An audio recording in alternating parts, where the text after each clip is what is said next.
క్రీస్తునందు దేవుని ప్రియులు, ఆయన వాక్యం కొరకు ఆసక్తితో ఎదురు చూస్తున్న మీ అందరి కోసం ఈరోజు ఒక ప్రత్యేకమైన అంశంతో దేవుడు తన జీవగ్రంథంలో రాయించిన విశేషమైన మాటలను, మరి ముఖ్యంగా మాటలలోని భావాలను ఈరోజు మనం అందరం కలిసి ఆలోచించబోతున్నాం. అదే ఈరోజు మన అంశం, తండ్రి కన్నా కుమారుడు తక్కువవాడా. ఎందుకంటే ఈరోజు అనేక మందిలో ఉన్న ఒక సదాభిప్రాయం, మరొక దురాభిప్రాయం, ఇలాంటి భిన్నాభిప్రాయాలు నేటి క్రైస్తవ్యంలో ఉండటం వలన కొందరేమో క్రీస్తు దేవునితో సమానుడని, మరికొందరేమో తండ్రి కన్నా కుమారుడు తక్కువవాడని, దీని విషయమై ప్రజలకు ఉన్న అపోహలను, అనుమానాలను బైబిల్ నుంచి సమాధానాన్ని ఇవ్వడానికి మాత్రమే ఈ అంశాన్ని మీ ముందుకు తీసుకురావడం జరుగుతుంది. ఎవరో తప్పుడుగా మాట్లాడిన వాళ్ళకి కౌంటర్గా, లేదంటే వారిని విమర్శించడానికో అని నేనైతే అనుకోవటం లేదు. ఎందుకంటే మనమంతా క్రైస్తవులం. మనందరికీ ఆధ్యాత్మిక గ్రంథం బైబిల్. మనం ఎటువంటి అభిప్రాయాన్ని కలిగి ఉండాలో ఒకసారి బైబిల్లో ఒక మాట చూసి ముందుకు వెళదామా? చూడండి, ఎఫెసీయులకు రాస్తున్న పత్రిక 4వ అధ్యాయం 11వ వచనాన్ని చూడగలిగితే, ఎఫ్సి పత్రిక 4వ అధ్యాయం 11వ వచనం, మనం అందరం విశ్వాసము విషయములో, మనకున్న నమ్మకం, ఈ విశ్వాసము విషయములో దేవుని కుమారుని గూర్చిన జ్ఞాన విషయములో, మరి ముఖ్యంగా ఎవరి కోసం అంటండి? దేవుని కుమారుడు ఆయన క్రీస్తు వారి కొరకు సంబంధించిన విషయం అంటున్నాడు. చూడండి, దేవుని కుమారుని గూర్చిన జ్ఞాన విషయం. ఈ విషయాన్ని ఆలోచించాలంటే జ్ఞానం కావాలి. ఎక్కడుంది జ్ఞానం? బైబిల్. బైబిలే మహాజ్ఞాన గ్రంథం. మనం మనుషులు రాసిన కామెంటరీలు చదవవలసిన అవసరం లేదండి. జైశాలి గారు చెప్పినట్లుగా ఒక మంచి సూక్తిని చెప్పారు ఆయన, బైబిల్కి బైబిలే సమాధానం అని. బైబిల్లోని ప్రశ్నకు మనం బైబిల్నే వెతకాలి. మనుషుల యొక్క ఉద్దేశాలను, వారు రాసిన గ్రంథాలను మనం పరిగణలోనికి అవసరమైతే తీసుకుంటాం. కానీ బైబిల్ ఉంటుండగా వారి యొక్క అవగాహనలోనికి మనం వెళితే ఎక్కడైనా ఒకవేళ పొరపడొచ్చేమో. ఎందుకంటే మనుషులు ఊహను బట్టి చెప్పేది, కానీ బైబిల్ ఊహను బట్టి చెప్పినది కాదు.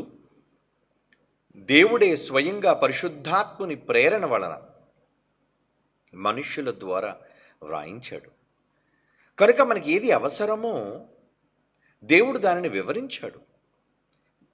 ఏ విషయంలో తెలుసుకోవాలట? దేవుని కుమారుని గూర్చిన జ్ఞాన విషయములో ఏకత్వము పొంది. ఏం కావాలటండి? క్రీస్తును గూర్చి ఏకత్వం కావాలి. ఆయన జ్ఞానమును గూర్చి ఏకత్వం కావాలి. ఈరోజు చాలామందికి ఎవరు క్రీస్తు అనేది అర్థం కావటం లేదు. కొందరు దైవం అంటున్నారు, కొందరు దైవం కాదంటున్నారు, కొందరు తక్కువ అంటున్నారు, కొందరు ఎక్కువ అంటున్నారు, కొందరు సమానం అంటున్నారు, కొందరు తిరిగిలేనివాడు అంటున్నారు. ఏదో ఈరోజు మనం తేల్చుకోవాలి బైబిల్ నుంచి. బైబిల్ ఆలోచించి ఒక అవగాహనకు మనం రావాలి. ఎందుకంటే నమ్మని వాళ్ళ సంగతి వదిలేయండి, నేను నమ్మని వాళ్ళ కోసం చెప్పట్లేదు ఈ మాటలు. బైబిల్ని నమ్ముతున్నాము అని అనుకున్న వాళ్ళ కోసం చెబుతున్నాను ఈ మాటలు. మీరు నిజంగా బైబిల్ నమ్ముతారా? మీరు నమ్మితే బైబిల్లో వ్రాయబడుతున్న విషయాలను మనం అంగీకరించి తీరాలి, మనం ఒప్పుకొని తీరాలి. కనుక దేవుని కుమారుని గూర్చిన జ్ఞాన విషయంలో ఏకత్వమును పొంది సంపూర్ణ మగు వరకు, అనగా క్రీస్తు కలిగిన సంపూర్ణతకు సమానమైన సంపూర్ణత కలవార మగు వరకు ఆయన ఇలాగూ నియమించెను. ఏకత్వం కావాలి. మనలో ఈ భిన్నాభిప్రాయాలు, భిన్నమైన ఉద్దేశాలు ఉండటం అనేది సరైనది కాదు అని అపోస్తలులైన పౌలు గారు ఎఫెసీయులకు పరిశుద్ధాత్మ ద్వారా ఆ రోజే వ్రాయించారు. మనకు కూడా ఈరోజు దాన్ని సూచిస్తున్నారు. కనుక నిజంగా ఈరోజు యేసుక్రీస్తు వారిని గూర్చిన ఏదైతే అనుమానాలు మనకున్నాయో, అంటే తండ్రి కుమారులు ఎలాగ పరిశుద్ధాత్మలు ఉన్నారు, కానీ ఇప్పుడు మనం ఆలోచించాల్సింది ప్రభు అయిన క్రీస్తు వారు తండ్రితో సమానులా? బైబిల్లో కొన్ని మాటలను చదివి వాళ్ళు సమానులే అని భావించేవాళ్ళు. మిగిలిన బైబిల్లోని మాటలను మనం ఆలోచించి ఎలాగు సమానులు, ఎందులో సమానులు అని చాలా విషయాలను గురించి మనం పరిశీలన చేయాలి. అవును ప్రియులారా, కనుక తండ్రి అయిన దేవుడు, అందరికీ తండ్రి అయిన దేవుడు ఒక్కడే అని బైబిల్ చెప్పింది. బైబిల్ మనకి చేసిన నిర్దేశం ఏంటంటే తండ్రి ఒక్కడే ఉన్నాడు. తండ్రి అనగా కన్నవాడు, మనలను ఉద్భవింపజేసినవాడు, మనలను సృజించినవాడు, మనకు జన్మనిచ్చినవాడు. తండ్రి అనగానే చాలా అర్థాలతో కూడిన పదం అది. అయితే బైబిల్లో తండ్రి అని ఏదో ఒకచోట సూచనగా రూపకలంకారంగా వ్రాసిన విషయం కాదు అది. 66 పుస్తకాలలో తండ్రి తండ్రి తండ్రి తండ్రి అని మొదటి నుంచి చివరి వరకు, సత్యం పరిపూర్ణమైనంత వరకు ఆయన ఉద్ఘాటించి చెప్పాడు. ఆయన ఏమండి, ఏదో యేసుక్రీస్తు వారు గొర్రెపిల్ల అన్నాడు, అది గొర్రెగా ఒక దగ్గర సూచించాడు. కానీ ప్రతి చోట ఆది నుంచి ప్రకటన వరకు ఆయన గొర్రె అని కన్ఫర్మ్ చేయలేదు. ఆయన అక్కడ స్వభావాన్ని చెప్పాడంతే. అలా స్వభావయుక్తంగా చెప్పలేదు తండ్రి ఈయనని, ఈయన కుమారుడు అని. కుమారుడు అనే దానిని ఎక్కువ సందర్భాల్లో బైబిల్ అంతటిలో సూచనప్రాయంగా కాకుండా ఖండితంగా ఆజ్ఞాపూర్వకముగా సూచిస్తూ ఆయన కన్ఫర్మ్ చేశాడు, నేను తండ్రిని, యేసుక్రీస్తు వారు నాకు కుమారులు అని. ఆయన తండ్రిగా ఎందుకు పోల్చుకున్నారు? క్రీస్తు యేసు వారిని కుమారుడుగా ఎందుకు పోల్చారు? ఈ పోలిక బైబిల్లో ఎందుకు జరిగింది అంటే ఇద్దరి మధ్య ఉన్న అనుబంధం. అది ఎలాంటి అనుబంధం? శక్తి సంబంధమా? అవును, ఇద్దరు శక్తులే. కానీ ఆ ఇద్దరు శక్తుల మధ్యలో ఎటువంటి అనుబంధం ఉంది అంటే ఒకరిది తండ్రి బంధం అయితే మరొకది కుమారుని బంధం. ఏమండి, తండ్రి కుమారులుగానే ఆయన పోల్చి చెప్పాడు. బైబిల్ అంతటిలో తండ్రి పాత నిబంధనలో కావచ్చు, క్రొత్త నిబంధన వరకు కావచ్చు, అన్నిటిలోనూ తన్ను తండ్రిగానే సంబోధించుకున్నాడు.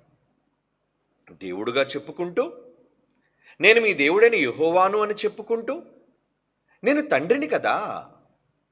ఏమండి, ఆయన ఏమన్నాడు? నేను తండ్రిని కదా అన్నాడు. ఓకే, దేవుడు తండ్రి గనుక తాను జన్మనిచ్చిన వారిని ఆయన ఏమని సంబోధించాడు అంటే కుమారులు అని సంబోధించాడు. అంటే అందరికీ మూలకర్త, అందరికీ మూలం తండ్రి మాత్రమే. ఎందుకు తను తండ్రితో అభివర్ణించుకున్నాడు అంటే ఆయన సృష్టికర్త గనుక, అందరికీ అన్నిటికీ ప్రారంభకుడు గనుక, ఆయన ఉన్నవాడు గనుక.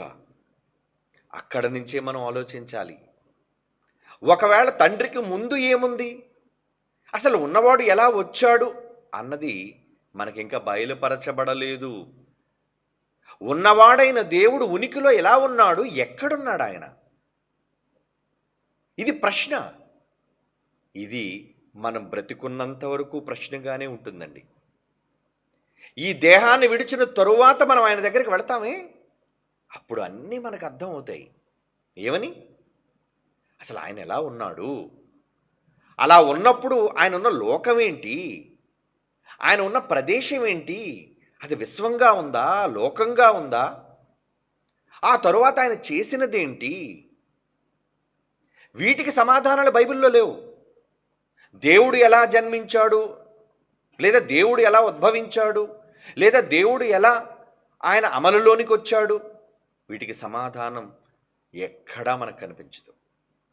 కారణం, కొన్ని మనుష్యునికి అగోచరమైనవి, ఏమండి, కొన్ని మనకు అందనివి, మనకి చెప్పినా మనం అర్థం చేసుకోలేనివి కనుక దేవుడు వాటిని గురించి మనకు చెప్పలేదు. ఆయన దగ్గర నుంచే ప్రారంభించుకున్నాడు, నేను ఉన్నవాడను. నేనున్నాను. ఎప్పటి నుంచి ఉన్నావు, ఎందుకు ఉన్నావు, ఎలా ఉన్నావు అని ఈ ప్రశ్నలకు జవాబులు లేవు మన దగ్గర. బైబిల్లో వాటికి జవాబులు చెప్పలేదు కనుక వ్రాయబడిన వాటిని బట్టే మనం ఆలోచించుకుంటూ వెళ్ళాలి. కనుక ఉన్నవాడుగా తండ్రిగా యెహోవాగా ఆయన చెప్పుకున్నారు కనుక ఆయన ఉన్నప్పటి నుంచి మనం ఆలోచించుకుంటూ వెళ్ళాలి. అయితే కుమారుడు అంటున్నాడు అంటే ఒక తండ్రి ముందుంటాడు, కుమారుడు తర్వాత ఉంటాడనే కదా అర్థం, తండ్రి కుమారుడు అని. ఒక తండ్రి అని ఒక ఆయన్ని మనం పిలుస్తున్నాము అంటే ఆయన మొదటివాడు అని. నా కుమారుడు నాకంటే ముందున్నవాడు కాడు. నేను మొదట వచ్చిన తరువాతే కుమారుడిలోని అమలులోనికి తీసుకొచ్చాను. కుమారుడు వచ్చాడు అంటే నేను లేకుండా కుమారుడు లేడు. అంటే మొదట ఉనికి తండ్రికి ఉంటుంది, తండ్రి నుంచి వచ్చిన కుమారునికి ఉనికి తరువాత ఏర్పడుతుంది. కనుక కుమారుని కన్నా ముందు తండ్రికే ఉనికి ఉంటుంది. కనుక తండ్రి అనగానే ఉనికిలోనికి తెచ్చినవాడు, ఉనికిని కలిగినవాడు, మనకంటే ముందు ఉన్నవాడు అనేది అర్థం. బైబిల్లో కూడా యెహోవా తండ్రి దేవుడు, ఆయన్ని ఎందుకు తండ్రిగా బైబిల్ గుర్తించింది అంటే, లేదంటే మనకు సంబోధించబడింది అంటే, పరిశుద్ధాత్మ దేవుడు మనకు ఎందుకు తండ్రిగానే మనకు పరిచయం చేశాడు అంటే, ఆయన ముందటివాడు, మనందరికంటే ముందు నుండి ఉనికిలో ఉన్నవాడు, అందుకే ఉన్నవాడుగానే మనకు పరిచయం చేసుకున్నాడు ఆయన. కనుక మరి ఉన్నవాని తరువాత వచ్చినవాడు తర్వాతి వాడే. First is first. ఏమండి, రెండు కన్నా ఒకటి ముందరిదా లేదా రెండు ముందరిది అవుతుందా? ఎప్పటికైనా ఒకటే మొదటి స్థానంలో ఉంటుంది. లేదండి నేను మారుస్తున్నాను, ఒకటిని రెండులోనికి తెచ్చి రెండును ఒకటిలోనికి తీసుకుని వెళ్తానంటే వాస్తవం అంగీకరించదు. ఏమండి, ప్రాసెస్, నిజం, యథార్థత అంగీకరించే వాటిని ఒకటి ఎప్పుడు ఒకటిలోనే ఉండాలి. క్రమం అది. కనుక క్రమాన్ని ఒకవేళ మీరి మనం ఏం చేసినా అది అక్రమము. బైబిల్ చదివే మనం అక్రమానికి పాల్పడే వాళ్ళుగా ఉండకూడదు, క్రమంలోనికి వెళ్ళే వాళ్ళుగా ఉండాలి. కనుక ఇప్పుడు ఆ క్రమం ప్రకారంగా మనం ఆలోచించుకుంటే మొదట ఉన్నవాడు తండ్రి, ఆయన ఉనికిలో ఉన్నాడు. తరువాత కుమారుడు ఉనికిలోనికి ఆయన తెచ్చాడు, ఎవరో తీసుకురాలేదు, తానే కుమారుని ఉనికిలోనికి తెచ్చాడు. కనుక ఇప్పుడు కుమారుడు ఉనికిలోనికి వచ్చాడు గనుక ఆ స్వయంగా కుమారుడే తన తండ్రిని గూర్చి ఏం మాట్లాడుతున్నారో, ఏమని ఉద్ఘాటిస్తున్నారో మనం ఇప్పుడు బైబిల్ని పరిశీలించి చూడాలి. ఓకే, యోహాను సువార్త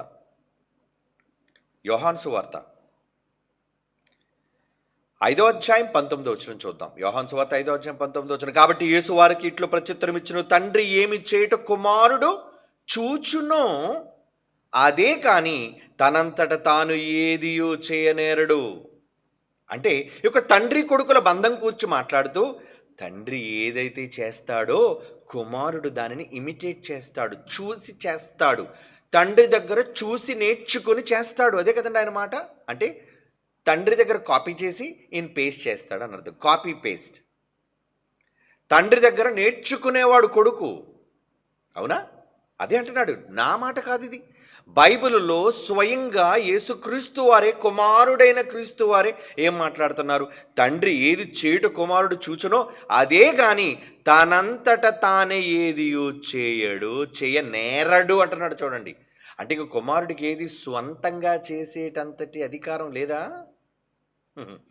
ఒకవేళ కుమారుడు తండ్రితో సమానుడు అని మనం ఒకవేళ అనుకుంటే, ఎందుకంటే చాలామంది పొరపడుతూ తండ్రి కుమారుడు సమానులే, తండ్రి కుమారులు సమానులే అని భావిస్తున్న వాళ్ళ విషయంలో బైబిల్లో ప్రభువారే, కుమారుడే స్వయంగా ఏం మాట్లాడుతున్నారంటే, తండ్రి ఏది చేయుట కుమారుడు చూచునో అదే గాని తనంతట తాను ఏది చేయనేరడు.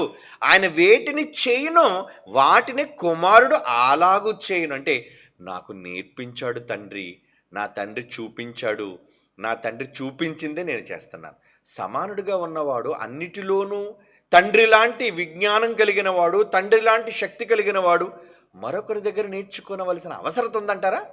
ఏమండి? ఒక మాస్టర్ ఇంకొక మాస్టర్ దగ్గర నేర్చుకుంటాడా? నో. విద్యార్థి మాస్టర్ దగ్గర నేర్చుకుంటాడు. అంటే ఒకవేళ తండ్రితో సమానంగా క్రీస్తువారు కూడా నేర్పించేవాడైతే క్రీస్తువారు ఎందుకు తండ్రి దగ్గర నేర్చుకోవాల్సిన అవసరత ఏర్పడింది? ఏమండి? మరో మాట చూడండి. యోహాను సువార్త 5వ అధ్యాయం 30వ వచనం. యోహాను సువార్త 5వ అధ్యాయం 30వ వచనం జాగ్రత్తగా రాసుకోండి. అడిగిన వాళ్ళకి సమాధానం చెప్పండి, వివరణాత్మకంగా చెప్పండి. నా అంతట నేను ఏమీ చేయలేను. ఏమంటున్నానండి? నా అంతట నేను, కుమారుని స్థానంలో ఉన్న ప్రభువారు ఏమంటున్నాడు? నా అంతట నేను ఏమీ చేయలేను. ఎందుకు చేయలేవయ్యా? నువ్వు తండ్రి సమానులు కదా. ఎందుకంటే బైబిల్లో సమానముగా ఉండుట విడిచిపెట్టకూడని భాగ్యమని ఎంచుకొనలేదు. సరే, సమానంగా ఉండుట అనేది పరలోకంలో ఒకవేళ జరిగినా, పరలోకంలో సమానంగా ఉండాలన్న స్థితిని నీకు ఎవరిచ్చారు? తండ్రే. నాయన, నువ్వు నాతో పాటు సమానుడివే నాయన అని తండ్రి ఇచ్చాడు అధికారం. ఎందుకంటే చాలా మాటలు ఉన్నాయి. ఏంటి మాటలతో అయిపోయింది అనుకున్నారు? లేదు లేదు లేదు. ట్రెజర్, సంపద బైబిల్లో ఇప్పుడు తీస్తున్నాం బయటికి, దాన్ని అంతా కలిసి తీస్తున్నాం, చదువుతున్నాం. తండ్రి దగ్గర కుమారుడు నేర్చుకోవాలి. అంటే నేర్పించే ఆయన బోధకుడైతే నేర్చుకున్న ఈయన శిష్యుడు తక్కువవాడు. బోధకుడి కంటే శిష్యుడు తక్కువవాడా ఎక్కువవాడా? మీరు చెప్పండి. యేసుప్రభువారు ఏం చెప్పారు? బోధకుని కంటే శిష్యుడు తక్కువవాడా ఎక్కువవాడని అన్నాడా? శిష్యుడు తక్కువవాడే, నేర్చుకుంటున్నాడు కదా. బోధకుడు బోధకుడే. కనుక ఇక్కడ యేసుప్రభువారు అంటున్నారు, నేను ఒకవేళ తండ్రితో సమానుడని అనుకుంటే ఓన్గా ఆయన నిర్ణయాలు తీసుకునే అధికారం ఆయనకి లేదా? ఎవరు తీసేసుకున్నారని అధికారం? ఆలోచించండి. కనుక నా అంతటి నేనేమీ చేయలేను, నేను వినున్నట్లుగా తీర్పు తీర్చుచున్నాను, నన్ను పంపిన వాని చిత్త ప్రకారము చేయగోరుదును. నన్ను పంపారు ఒక ఆయన, ఎవరు? తండ్రి. ఆయన పంపాడు. ఆయన చిత్త ప్రకారము చేయగోరుదును కానీ నా ఇష్ట ప్రకారము చేయగోరను. ఇక్కడ నా సొంత ఇష్టాలకు తావులేదు. అంటే నేను మరొకరికి లోబడున్నాను. ఏమండి, ఈ మాటల్లో ఏమర్థం అవుతుంది? ఎవరైనా మీ ఇంటికి వచ్చి, ఏమండి నాకు ఒక 10,000 అప్పు కావాలండి అని అడిగారు అనుకోండి. ఓకే, మీ దగ్గర ఉన్నాయి. ఒకళ్ళు నిజంగా అడిగిన వాళ్ళు మీ బంధువులు, రక్త సంబంధులు అయితే ఒక ఇల్లాలు ఏముంటుందో తెలుసా? ఏమండి నా దగ్గర డబ్బులున్నా మా ఆయనతో చెప్పకుండా నేను ఏమి ఇవ్వలేనండి, నేను వారితో ఒక మాట చెప్పాలండి. నేను చెప్పాలి అని అంటుంది అంటే ఆమె లోబడేదా, స్వనిర్ణయాలు తీసుకునేదా? చెప్పండి మీరు. ఏమండి ఏదైనా నేను వారితో చెప్పకుండా నేను ఏమీ చేయలేనండి అంటే ఈమె లోబడినట్టా కాదా? లోబడినట్టే. మరి ఇప్పుడు యేసుప్రభు వారు నా అంతటి నేనేమి చేయలేను అని అంటున్నాడు అంటే అందుకే చెప్తున్నాను, ఇక్కడ అక్షరాలు కాదు, అక్షరాలు వెనక ఉన్న భావం ఆలోచించాలి మనం. యేసు స్వయంగా పలుకుతున్న ఈ మాటల వెనక ఉన్న అర్థాలేంటి? అదేం అర్థం కాని విషయాలేం కాదు. స్పష్టంగా, ప్రస్ఫుటంగా, తేట తెల్లంగా అని మాట్లాడుతున్నాడు. వీటిని కూడా ఈరోజు సమాజం ధిక్కరిస్తుంది అంటే బైబిల్ విషయంలో ఎంత తప్పుడు విధానంలో వెళ్ళిపోతుందో చాలా ప్రమాదం అండి. అవును, అందుకే మీరు ఆలోచించాలి. అందుకే మరొకసారి ఆలోచింపజేస్తున్నాను వాళ్ళని. ఏమని? నా అంతటి నేనేమి చేయలేను, నన్ను పంపిన వాని చిత్త ప్రకారమే చేయగోరుదును కానీ నా ఇష్ట ప్రకారము చేయగోరను. నాకంటూ సొంత ఇష్టమేమీ లేదండి. అంటే నా పైన ఒక అధికారం ఉంది, ఆయన అనుమతి ఇవ్వాలి దేన్నైనా చేయడానికి. అంటే ఇప్పుడు తండ్రి గొప్పవాడా, యేసు ప్రభు గొప్పవారుగా కనబడుతుంది ఇక్కడ మనకి? నేను ఏది చేయాలన్నా ఆయన అనుమతి కావాలి. ఈయన కూడా ఈక్వల్ దేవుడు కదా, సమానంగా ఉన్నవాడు కదా. తీసుకో నిర్ణయం నువ్వు. ఏమంటే ఒక పార్ట్నర్షిప్లో ఇద్దరు పార్ట్నర్స్ ఉంటే ఇద్దరు పార్ట్నర్స్ సమానమైన హక్కుదారులు దానికి. ఏదైనా ఏమండి, చెక్స్లో అప్పుడప్పుడు బ్యాంకులో జాయింట్ అకౌంట్ ఉందనుకోండి. జాయింట్ అకౌంట్ ఉన్నప్పుడు ఏం చేస్తారంటే, అది భార్యాభర్తలు కానీ, తండ్రి కుమారులు కానీ, అన్నదమ్ములు అక్క చెల్లెలు కానీ జాయింట్ అకౌంట్ ఓపెన్ చేసినప్పుడు చెక్ పవర్ ఇచ్చేటప్పుడు ఆపరేటెడ్ బై బోత్ అని ఉందనుకోండి. అంటే మీ కనీస జ్ఞానం కూడా తెలియాలి కదా. చెక్కులో ఎవరు సంతకం పెట్టినా డబ్బులు ఇస్తారు. ఏమండి, నేను మా నాన్నగారిది కలిసి జాయింట్ అకౌంట్ ఉందండి. ఇప్పటికీ నేను సంతకం పెట్టినా నా సంతకం చెల్లుతుంది, మా నాన్నగారి సంతకం పెట్టినా చెల్లుతుంది. కానీ కొన్ని సందర్భాల్లో ఇద్దరు సంతకాలు ఉండాలన్నారు అనుకోండి, అప్పుడు ఎవరో ఒక్కరు పెడితే కుదరదు, ఇద్దరూ పెట్టాలి. ఒక చెక్కు పైన ఇద్దరు ఉండాలి. కండిషన్ అప్లై అవుతుంది అక్కడ. నేను పెట్టేశాను కదండి అకౌంట్, మా ఇద్దరిది కదండి, నేను పెట్టేశాను ఇవ్వండి అంటే ముందు అక్కడ అనుమతి ఎలా ఉంది? ఒకరు సంతకం పెడితే ఇచ్చేటట్టు ఉందా? ఇద్దరు సంతకం పెట్టాలనా? అది ఎలాగ సాధ్యమో ఇక్కడ కూడా యేసుక్రీస్తు వారు ఒక డెసిషన్, ఒక నిర్ణయాన్ని తీసుకోవాలంటే ఇది నా చేతిలో ఉన్నది కాదు, నా తండ్రి అనుమతి ఇవ్వాలి అంటున్నాడంటే ఆయన అనుమతి లేకుండా నా సంతకం చెల్లదు.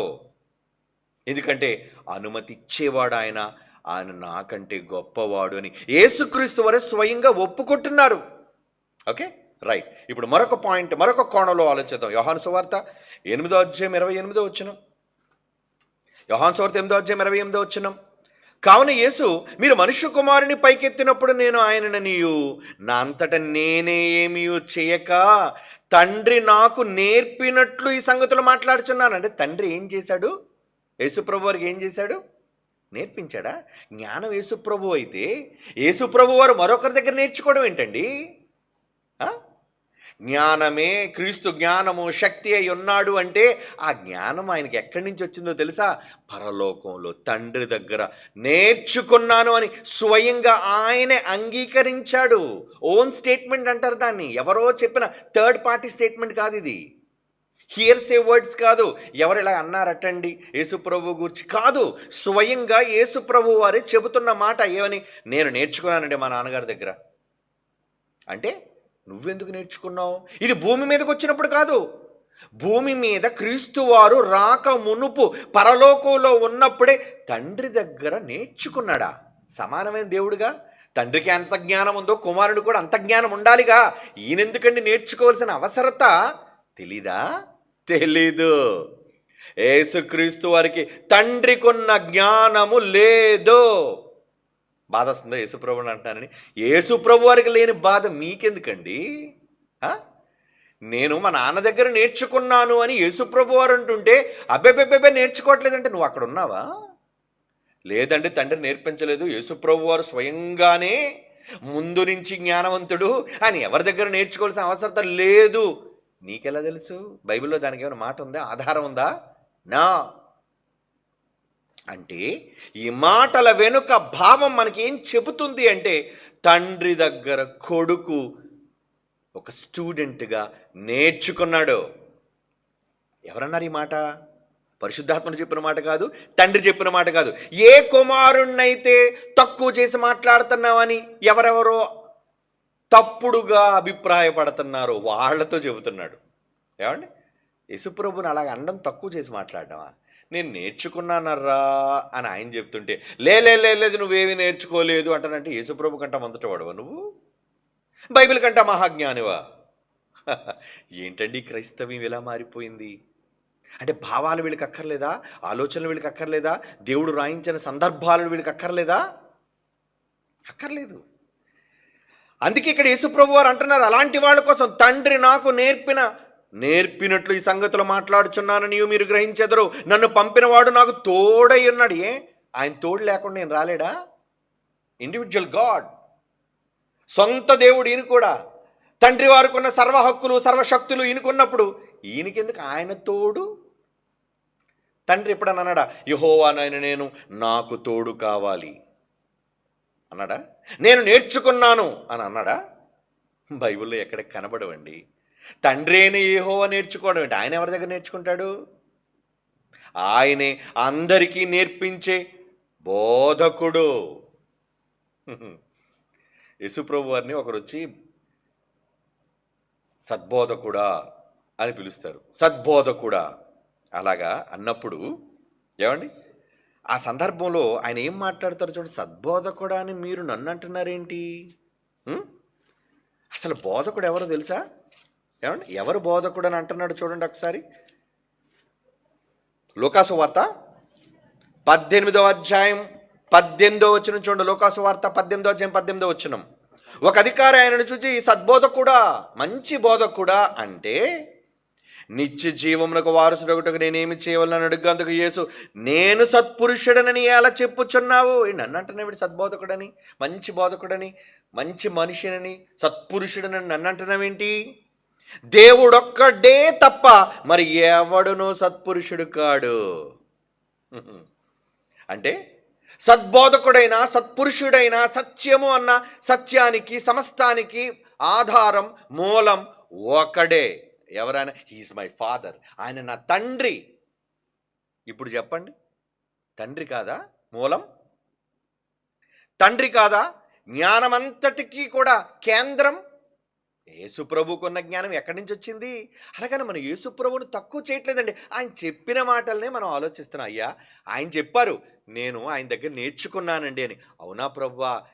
ఆయన చెప్పాడు కనుక మనం అనుకోండి. ఆయన చెప్పలేదు అనుకోండి, ఒకవేళ ఆయన తండ్రిక నాకు నేర్పించలేదు, తండ్రి ఎలాగ జ్ఞానవంతుడో, తండ్రి ఎలాగైతే సమస్తం ఎరిగినవాడో నేను కూడా అలా ఎరిగినవాడును అన్నాడు అనుకోండి, మనం అలాగ ఒప్పుకుందాం, అంగీకరిద్దాం.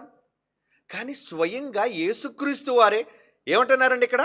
నేను సత్పురుషుడనని ఎలా చెప్పుచున్నావు? దేవుడొక్కడే, దేవుడొక్కడే తప్ప మరి ఎవడును సత్పురుషుడు కాడు. అంటే ఈయన బోధకుడు కాదనే కదా. నేను ఆయనకు మించిన బోధకుడు కాను, బోధకుడినే ఏమండి, కానీ మొదటి బోధకుడు, ఫస్ట్ టీచర్, మొదటి నేర్పించే మాస్టర్ ఎవరో తెలుసా? దేవుడే అని ఒప్పుకుంటున్నాడు. చూడండి ఎన్ని కావాలి చెప్పండి సాక్ష్యాలు, బైబిల్లోని భావాలు, ఆయన స్వయంగా క్రీస్తువారు పలుకుతున్న సజీవ సాక్ష్యాలివి, స్వయం సాక్ష్యాలివి, ఆయనగానే చెబుతున్న మాటలివి. ఏమండి, ఇంకో మాట చూస్తారా? యోహాను సువార్త 8:42, యోహాను సువార్త 8 ఏమండి 8:28 చదువుకున్నాం కదందా, అది ఒకసారి చదివి మళ్ళీ 42కి వద్దాం. ఎందుకంటే ఇంకో మాట కూడా మీకు ఒకసారి నేను పరిచయం చేయాలి అందులోని. యోహాను సువార్త 8:28 తండ్రి నాకు నేర్పినట్లు ఈ సంగతులు మాట్లాడుచున్నానని మీరు గ్రహించెదరు.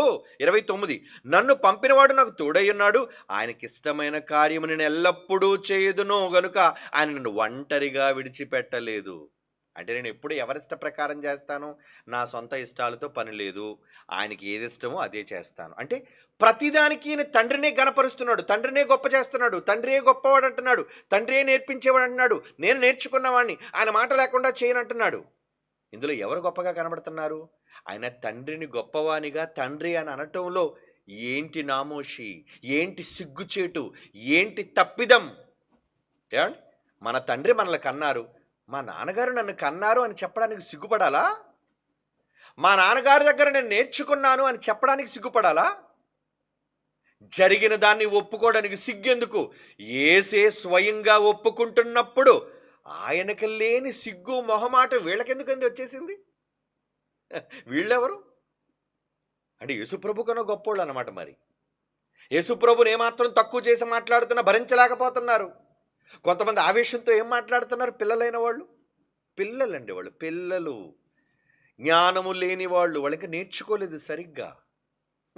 యేసుప్రభు నేర్చుకున్నాడు తండ్రి దగ్గర, వీళ్ళు సరిగ్గా నేర్చుకోలేదు బైబిల్ దగ్గర. మన దగ్గర నుంచి చాలామంది వెళ్ళిపోయారు, వెళ్ళిపోయిన కూడా పూర్తిగా నేర్చుకోలేదు. హాఫ్ బేక్డ్ నాలెడ్జ్ అంటారు దాన్ని ఇంగ్లీష్లో. అంటే సగసగ జ్ఞానం, మిడిమిడి జ్ఞానం. పోనీ బయటికి వెళ్ళైనా పూర్తిగా నేర్చుకున్నావా? ఏం నేర్చుకున్నారు వాళ్ళు? ఏమీ సరిగ్గా నేర్చుకోలేదు. నేర్చుకుంటే తండ్రి దగ్గర నేను నేర్చుకున్నాను అని ప్రభు అంటుంటే, మా ప్రభుని అలా తక్కువ చేసి మాట్లాడకండి. ఇందులో తక్కువ చేయటం ఏముంది? ప్రభువే ఒప్పుకుంటుంటే, ఆయన నేర్పించేవాడు, నేను నేర్చుకునేవాడిని, ఆయన మాట లేకుండా నేను ఏది చేయను. ఇప్పుడు చదవండి ఈ మాట ఏంటది? యోహాను సువార్త 8:42 యేసువారితో ఇట్లనెను, మరలా యేసు ప్రభు వారి మాటలే, తండ్రి దేవుడు మీ తండ్రి అని ఎడల మీరు నన్ను ప్రేమింతురు. నేను దేవుని యొద్ద నుండి బయలుదేరి వచ్చి ఉన్నాను, నా అంతట నేను వచ్చి ఉండలేదు, ఆయన నన్ను పంపెను. ఆయన పంపించాడు, నేను వచ్చాను. అంటే యేసుప్రభువు స్వయంగా రాలేదా? నువ్వు వెళ్ళు నాయన అన్నాడు ఆయన, ఈయన వచ్చాడు. ఆయన వెళ్ళు అనకపోతే ఈయన రాడు, రారండి ఆయన. ఇప్పుడు పంపినవాడు గొప్పవాడా, పంపబడినవాడు గొప్పవాడా? పంపిన తండ్రి అయిన దేవుడికే సకల కీర్తి, సకల ఖ్యాతి, సకల ఘనత, మహిమ, ప్రభావములు ఎల్లప్పుడూ ఎవరికి చెల్లాలి? మన దేవునికే. ఆ రోజు దూతలకి, ఆయన చుట్టూ ఉన్న పరలోకంలో ఉన్న దూతలకి అర్థమైందండి, సమస్త ఘనత, మహిమ, ప్రభావములు మన దేవునికే చెల్లును అని అంటుంటే, వీళ్ళు దేవునికి కాదు, దేవునితో పాటు మరొక పక్కనున్న దేవుడు, ఆయన చిన్న దేవుడు కాడు, కుమారుడైన దేవుడు కాడు. మరి ఎవరైనా కుమారుడు, నేర్చుకున్నవాడు. రైట్. యోహాను సువార్త 13 చాలా జాగ్రత్తగా చదవండి ఈ మాటలు, వెరీ వెరీ ఇంపార్టెంట్. బైబిల్ని సరిగ్గా అవగాహన చేసుకోలేక మిడిమిడి జ్ఞానంతో ఎలాగ తప్పుత్రోవ పడుతుందో ఈరోజు క్రైస్తవ సమాజం తమ స్వకీయ నాశనానికి వెళ్ళిపోతున్నారు. జాగ్రత్త, చదవండి ఒకసారి. మీ దగ్గర అదే మాటలు, మా దగ్గర ఇదే మాటలు, ఒకే గ్రంథం. ఏమని రాయబడింది? యోహాను సువార్త 13:16 చూడండి. యోహాను సువార్త 13:16 దాసుడు తన యజమానుని కంటే గొప్పవాడు కాడు. దాసుడు యజమానుల కోసం మాట్లాడుతున్నాడు.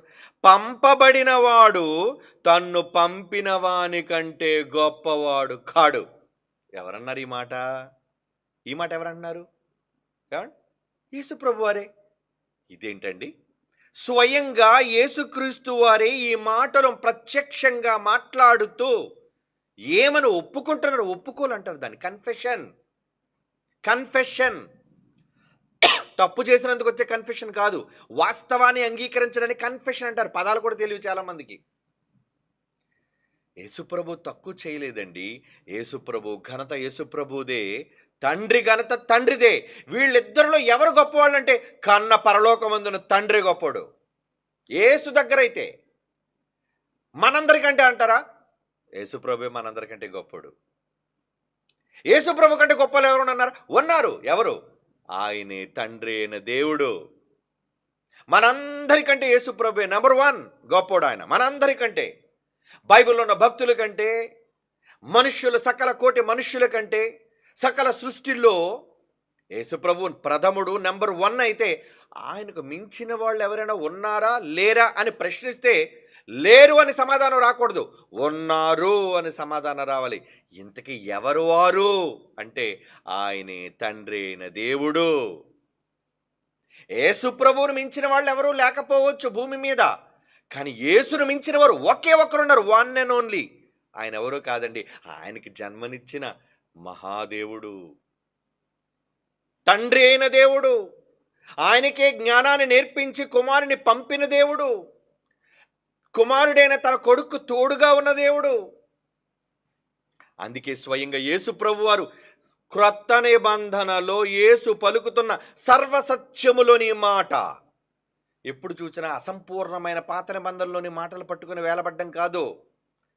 పాత నిబంధనలో గుర్తుపెట్టుకోండి, ఆది కాండము నుంచి మలాకీ గ్రంథం వరకు వ్రాయబడినవన్నీ కూడా సంపూర్ణమైన జ్ఞానము కాదు, అది బాల శిక్షకుడు అని బైబిల్ చెప్పింది.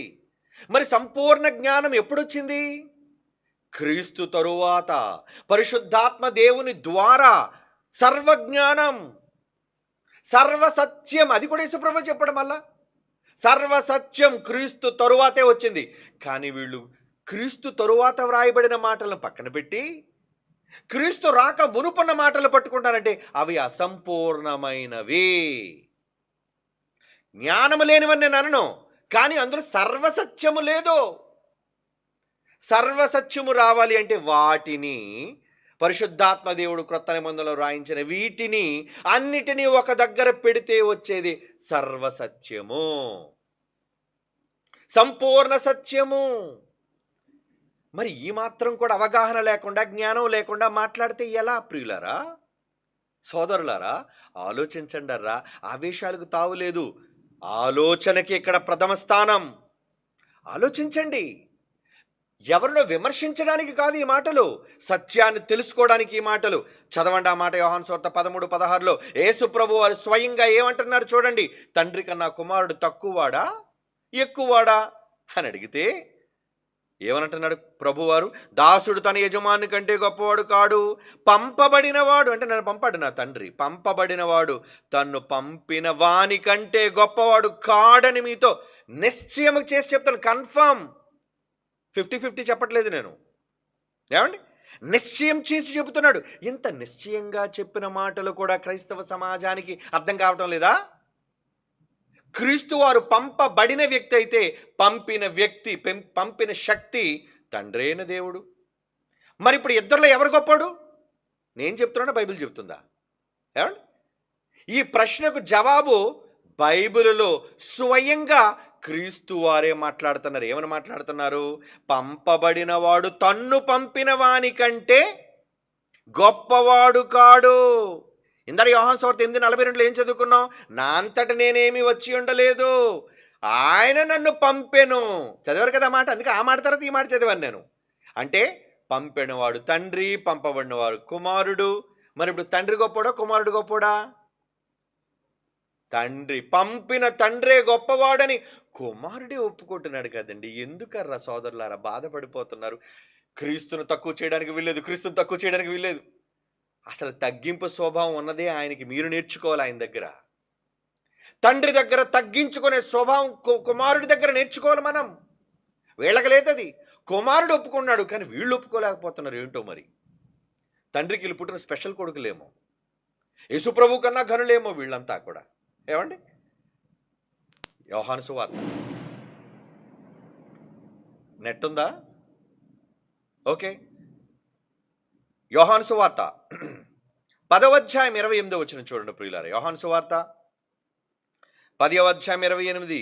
నేను వాటికి నిత్య జీవమునిచ్చుచున్నాను గనుక అవి ఎన్నటికి నశింపవు, ఎవడును వాటిని నా చేతుల్లో నుండి అపహరింపడు. 29 వాటిని నాకిచ్చిన నా తండ్రి అందరికంటే గొప్పవాడు. ఏమండి? ఎవరు గొప్పవాడని కుమారుడు ఒప్పుకున్నారు? ఎవరు గొప్పవాడని కుమారుడు ఒప్పుకున్నాడు? నేను వాటికి నిత్య జీవం ఇచ్చుచున్నాను, నేను పరలోకాన్ని ఇస్తున్నాను. సరే, అంటే గొర్రెలు కానీ మనం కానీ, అంటే మనంతా సాధువులుగా ఉన్నాం కాబట్టి వాళ్ళకి నిత్య జీవాన్ని నేను ఇస్తాను అనుకున్నారా? కానీ ప్రజలకు నిత్య జీవానికి నడిపించడానికి ఏమండి అవి ఎన్నటికీ నేను నశింపవు, ఎవడును వాటిని నా చేతిలో నుంచి అపహరింపడు, నా వారిని ఎవరు తీసుకుపోలేడు. వాటిని నాకిచ్చిన నా తండ్రి నాకిచ్చాడు. ఎవరిచ్చారు? మా డాడీ, నా తండ్రి, నన్ను కన్న తండ్రి నాకు ఇచ్చాడు. అందరికంటే గొప్పవాడు. అందరికంటే గొప్పవాడని ఎవరు ఒప్పుకున్నారు ఇక్కడ?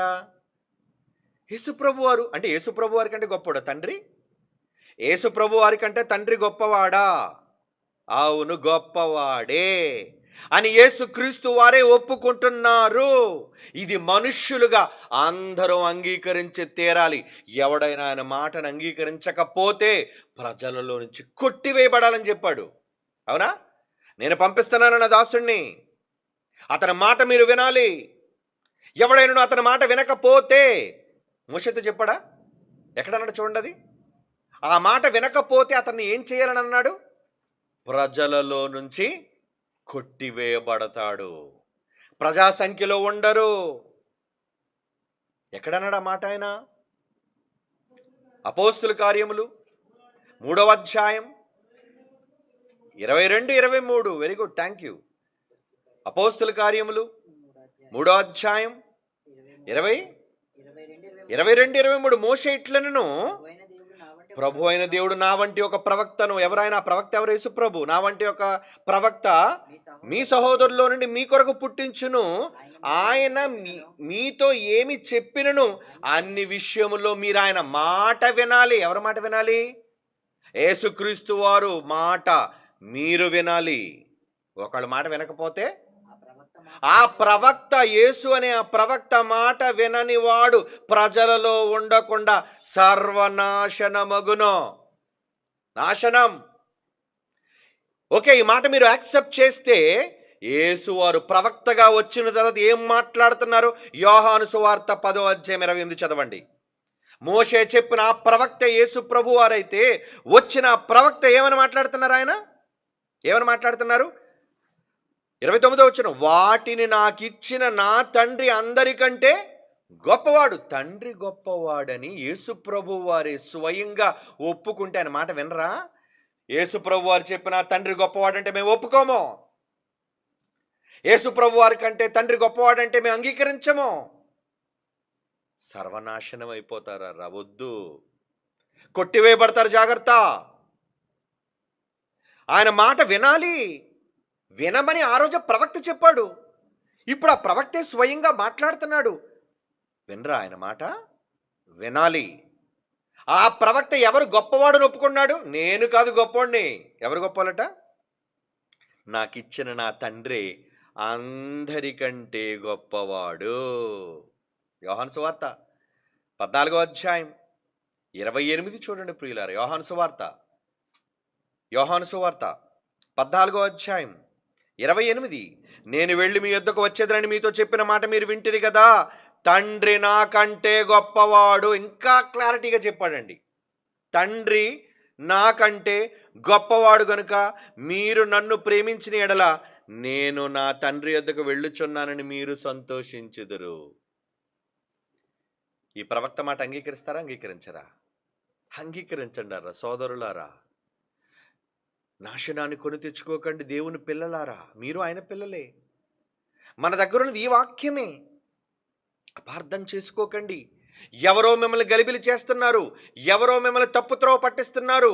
వింటున్న దేవుని చేత నేర్పబడుతున్న పిల్లలారా, వ్రాయించిన దేవుడు తన గ్రంథములో ఏమని వ్రాయిస్తున్నాడు? యేసుక్రీస్తు వారు స్వయంగా అంటున్న మాట, తండ్రి కన్నా కుమారుడు తక్కువవాడా? ఇప్పుడు చెప్పండి, తండ్రి కన్నా కుమారుడు తక్కువవాడా? అవును, తక్కువవాడే. ఎందుకంటే కుమారుడు ఎవరిని గొప్పవాడు అంటున్నారు? చదవండి ఆ మాట. తండ్రి నాకంటే గొప్పవాడు అంటే కొడుకే స్వయంగా మా నాన్న గొప్పోడు అంటున్నప్పుడు, అంటే నాన్న అంత గొప్పోడు నేను కాననే కదా అర్థం. లేదు మా నాన్న నేను గొప్పవాళ్ళమే అంటున్నాడా? నో, ఆయన నాకు టీచర్, ఆయన నాకు నేర్పించాడు. ఆయన దగ్గర నేను విద్యార్థిని. ఆయన చెయ్యమందే నేను చేస్తాను, ఆయన చెప్పకుండా ఏది నేను చెయ్యను. చివరికి భూమి మీదకి వచ్చి యేసు పలికిన ప్రతి మాట ఎవరిదని అంటున్నాడు? యోహాను సువార్త 7 అధ్యాయం 16. యోహాను సువార్త 7 అధ్యాయం 16 వచ్చినాడు, నేను చేయు బోధ నాది కాదు, నన్ను పంపిన వానిదే. నన్ను పంపిన వానిదే. 18 వచనం, తనంతట తానే బోధించువాడు స్వకీయ మహిమను వెదుకును. సొంత ఏదో కొత్త విషయాలు చెప్పాలని అబద్ధాలు చెబుతున్నారు. బైబిల్లో కొత్త విషయాలు పరిచయం చేయాలని కొత్త సిద్ధాంతాలు చెబుతున్నారు. త్రియేక దైవం అంటున్నారు. ఏమండి, ముగ్గురులో ఒక్కడంటున్నారు, ఒక్కడే ముగ్గురు అంటున్నారు, ముగ్గురు సమానం అంటున్నారు. నెవర్. తండ్రికి సమానులు ఎవరు కారు. తండ్రికి సమానులు ఎవరు కారు. తండ్రి తండ్రే. తండ్రి మనలను గొప్పవాళ్ళుగా చేస్తే అది ఆయన గొప్పతనం. అది కానీ పుట్టుకతో మనకు వచ్చిన గొప్పతనం కాదది, మనం సంపాదించుకున్నది కాదది. తండ్రి దయతో మనకు పెట్టినది దానం. నిత్యత్వం అనేది తండ్రి మనకిచ్చిన దానం. జ్ఞానం అనేది దేవుడు మనకిచ్చిన దానం, ఆయన వేసిన భిక్షం. అవును, కుమారుడే స్వయంగా నా తండ్రి గొప్పవాడు, నా తండ్రి గొప్పవాడు, నేను ఆయనకన్నా తక్కువ వాడను, ఆయన నాకంటే గొప్పవాడు అని ఒప్పుకుంటున్నాడుగా. అయినా వీళ్ళు ఒప్పుకోలేకపోతున్నారు. చూసారా? అంటే యేసు చెప్పిన మాటను అంగీకరించలేకపోతున్నారండి. మరి యేసుప్రభు వారు గొప్పవాడుగా సమానుడిగా మారిపోయారు కదండి, గొప్పవాడు కదండి. అంటే యేసుప్రభు గొప్పవాడు కాదని ఎవరన్నారు? తండ్రికి మించిన వాడు కాడు. లోకంలో ఒక సామెత ఉంది, ఏమని? తండ్రిని మించిన తనయుడు అనేది. ఎవడు కనిపెట్టాడు? బైబిల్లో ఉందా మాట? తండ్రిని మించిన కొడుకని మనిషికి రాశాడు ఆ పదం. అది బైబిల్ దగ్గర వర్తించదు. తండ్రి తండ్రే, కుమారుడు కుమారుడే. తండ్రికి మించిన కొడుకు కాదు, తండ్రితో సమానుడుగా యేసుప్రభు కోరుకోలేదు. నాకు సమానత్వం కావాలి, సమానత్వం కావాలని కోరుకోలేదు. తండ్రే, నాయన రా కూర్చో, నా పక్కన కూర్చో, నాతో సమానత్వాన్ని నీకు ఇస్తున్నాను నాయన. అది తండ్రి గొప్పతనం. కుమారుని తనతో సమానంగా ఉండుటకు అధికారం ఇచ్చాడు తండ్రి. యోహాను సువార్త 8 అధ్యాయం 49 చూడండి. యోహాను సువార్త 8 అధ్యాయం 49 వచనం, నేను దెయ్యం పట్టినవాడిని అనుకుంటున్నారా? కాను. ఏమండి, నా తండ్రిని ఘనపరుచువాడను. యేసుప్రభు ఎవరటండి? ఎవరిని ఘనపరిచేవాడట? తండ్రిని ఘనపరుస్తాడా? అదేంటండి? ఇద్దరు సమానమైన దైవాలు అయినప్పుడు ఒక దైవం మరొక దైవాన్ని ఘనపరచడం ఏంటి? నేను దైవమైనా మా నాన్న నాకంటే గొప్పోడు, మా నాన్న అందరికంటే గొప్పోడు, మా నాన్న ఒక సూపర్ హీరో, మా నాన్న వల్ల ఇవన్నీ. Yes, my dad is my hero. యేసుప్రభు అంటున్నాడు, మీ హీరోలు ఎవరు? సరే, ప్రతి కొడుక్కి వాళ్ళ డాడీ హీరోయే. నాకు కూడా చిన్నప్పుడు మా డాడీ హీరో. కానీ జ్ఞానం తెలిసిన తర్వాత ఏమనుకున్నాను, ఓకే నాకు మా డాడీ ఇప్పటికీ హీరో, కానీ ఈ హీరోకు మించిన ఒక పెద్ద హీరో ఉన్నాడు. ఎవరైనా? యేసుప్రభు. మరణాన్ని గెలిచిన సూపర్ హీరో. ఇంకా పెద్ద హీరో ఉన్నాడు, ఫైనల్ హీరో. ఎవరైనా? His or father. అందరికీ తండ్రి అయిన దేవుడు, ఈ హీరోలందరికీ ఉన్న ఒకే ఒక సుప్రీం హీరో, సుప్రీం గాడ్. ఒకే ఒక్క తండ్రి. ఇద్దరు ముగ్గురు లేరు తండ్రులు మనకి, ఒకే తండ్రి, వన్ ఫాదర్. ఆయన మించిన తండ్రి లేడు. ఒప్పుకోవాలా? ఒప్పుకోవాలి. కానీ ఇప్పుడు మనం ఆలోచిస్తుంది తండ్రి కుమారుడు, వీళ్ళిద్దరిలో ఎవరు గొప్పవాళ్ళు? ఇద్దరు గొప్పవాళ్లే, కానీ వీళ్ళిద్దరిలో ఎవరు గొప్పవాళ్ళు? తండ్రే గొప్పవాడు అని కొడుకే ఒప్పుకున్నాడు. మన మాటలు కావు ఇవి, స్వయంగా కుమారుడే నా తండ్రి అందరికంటే గొప్పవాడు, నా తండ్రికి మించిన వాడిని కాను నేను అని ఏమన్నాడు? నా తండ్రిని నేను ఘనపరచువాడును, మీరు నన్ను అవమానపరుస్తున్నారు. 54వ వచనంలో చూడండి ఏమన్నాడు? అందుకు యేసు, నన్ను నేను మహిమపరుచుకుని ఎడల నా మహిమ వట్టిదే. నేను గొప్పండి, నేను గొప్పండి, నిత్యుడిని నిత్యుడిని నిత్యుడిని అని నేను చెప్పుకుంటుంది వేస్ట్ వర్షిప్ అన్నాడు. చూడండి ఏమన్నాడు? నాకు నేను డప్పా కొట్టుకోవడం, డప్పులు వాయించుకోవడం గొప్ప విషయం కాదర్రా. ఏమండి? నా మహిమ వట్టిదే. మా దేవుడని మీరు ఎవరిని గూర్చి చెప్పుచున్నారు? మీరు అందరూ అన్నారు మా దేవుడు మా దేవుడు మా దేవుడని. ఎవరిని గూర్చి చెప్పుదురో ఆ నా తండ్రి, అదే మీ తండ్రి, నా తండ్రి నన్ను మహిమపరుచుచున్నాడు. నాకు వచ్చిన మహిమ నేను సంపాదించుకున్న మహిమ కాదు ఇది. బాగా వినండి మాట, యేసు ప్రభు వారి మాట ఒప్పుకోవాలి ఎవరైనా సరే. తప్పుడు విధానాలు చెప్పి దేవుని మాటలు వంకరగా నడపకూడదు. వంకర మాటలు అన్నాడు, అందుకే వంకర మాటలు పలుకు మనుషులు ఉంటారు, బివేర్, జాగ్రత్త. ఏమంటున్నానంటే ఇక్కడ, నా తండ్రిని మహిమపరచువాడు నేను. 54, నన్ను నేను మహిమపరుచుకునేలా నా మహిమ వట్టిదేనండి. మా దేవుడు అని మీరెవరి గురించి చెప్పుదురో ఆ నా తండ్రి నన్ను మహిమపరుచుచున్నాడు. కనుక నాకు మహిమ ఇచ్చింది ఎవరు? యేసు ప్రభు వారికి మహిమ ఇచ్చింది ఎవరు చెప్పండి? యేసు ప్రభు మహిమ కలిగిన వాడే, నేను ఒప్పుకుంటాను. ఆ మహిమ నీకు ఎక్కడి నుంచి వచ్చింది అన్నయ్య అని అడిగితే, తమ్ముడు నాకు డాడీ ఇచ్చాడురా. అవునా? డాడీ గ్రేట్ కదా? ఎస్, నీకే కాదురా తమ్ముడు డాడీ, నాకు కూడా డాడీ గ్రేట్ అంటున్నాడు. అదండి ఆయన మంచి మనసు. ఆయన అంగీకరించగలేంది మీరెవరు అంగీకరించకపోవడానికి? మీరు అంగీకరిస్తే ఏంటి, అంగీకరించకపోతే ఏంటి? ఏసు ఒప్పుకుంటే మాకు ఏసు ఒప్పుకోలతో పని లేదండి. మా బోధకులు ఒప్పుకోలే ముఖ్యం అనుకున్నారా? ఆ ప్రవక్త మాట అంగీకరించిన వాడు ప్రజల్లో లేకుండా సర్వనాశనం. This is the end. Beware, జాగ్రత్త. చాలా తప్పుడు విధానంలోనికి మనుషులు వెళ్ళిపోతే నేర్చుకోండి. బైబిల్ విశ్వవిద్యాలయం జ్ఞానాన్ని బోధించేది. నువ్వు బొవ్వన్నా బువ్వన్నా ఏదన్నా నీకు మహాజ్ఞానం ఈ తరంలో నేర్పించాలి అంటే క్రైస్ట్ చర్చ్ సత్యానికి స్తంభం, క్రీస్తు సంఘం. ఆ సంఘం నిలబెట్టింది, స్థాపించిన ఒక విద్యా నిలయం, విద్యా కేంద్రం, దట్ ఈస్ BOUI.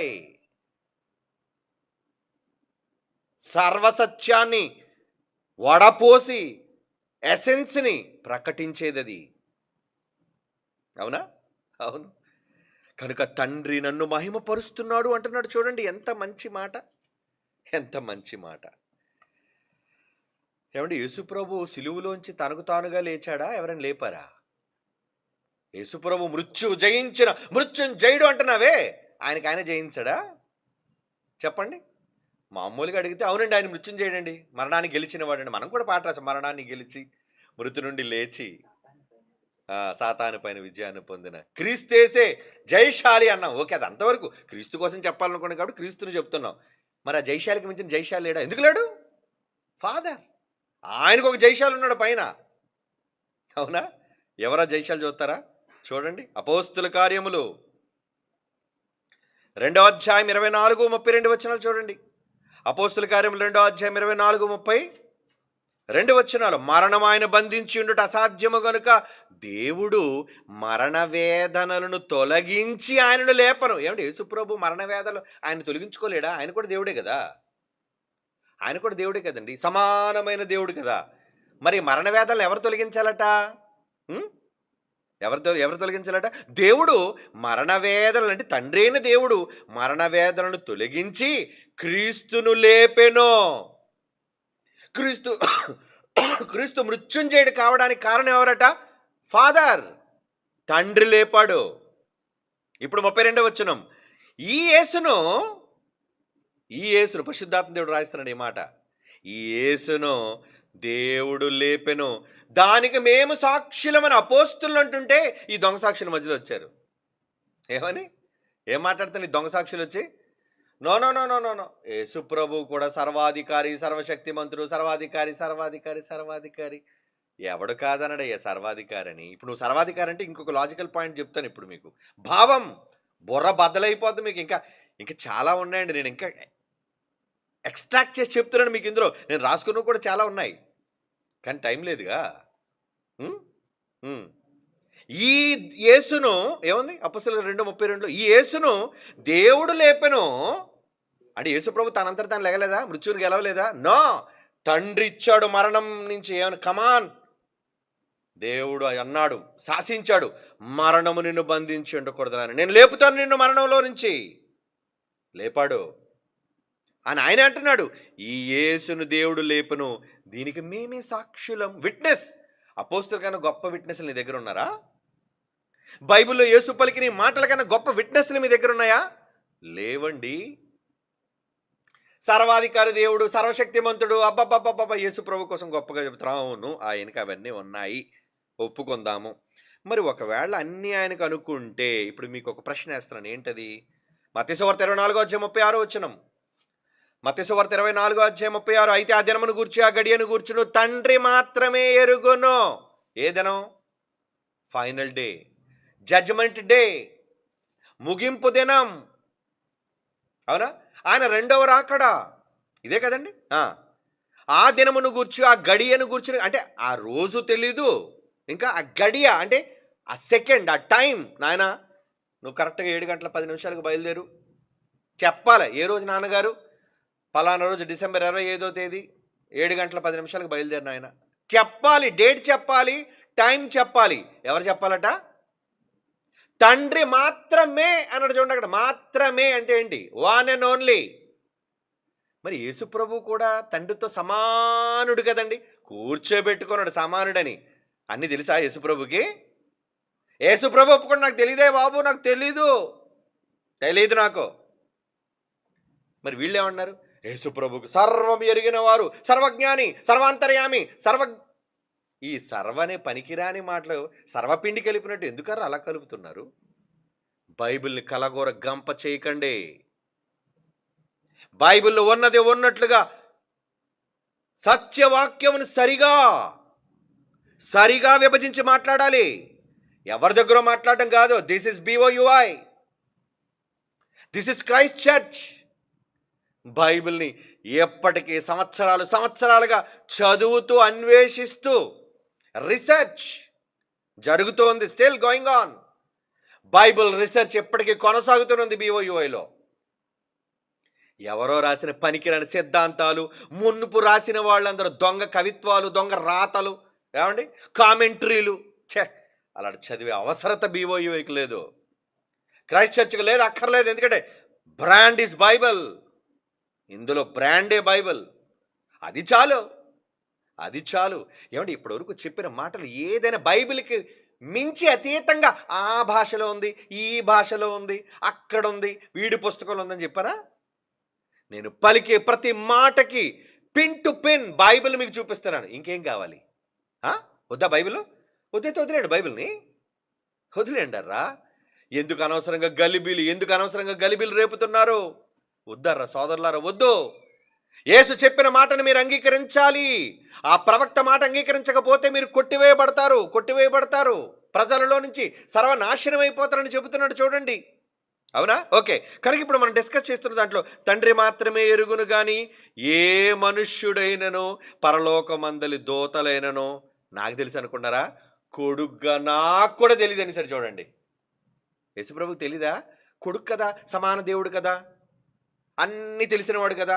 దేవునితో సమానుడైనప్పుడు దేవునికి ఎన్ని తెలుసు, ఈయనకు కూడా అన్నీ తెలియాలిగా.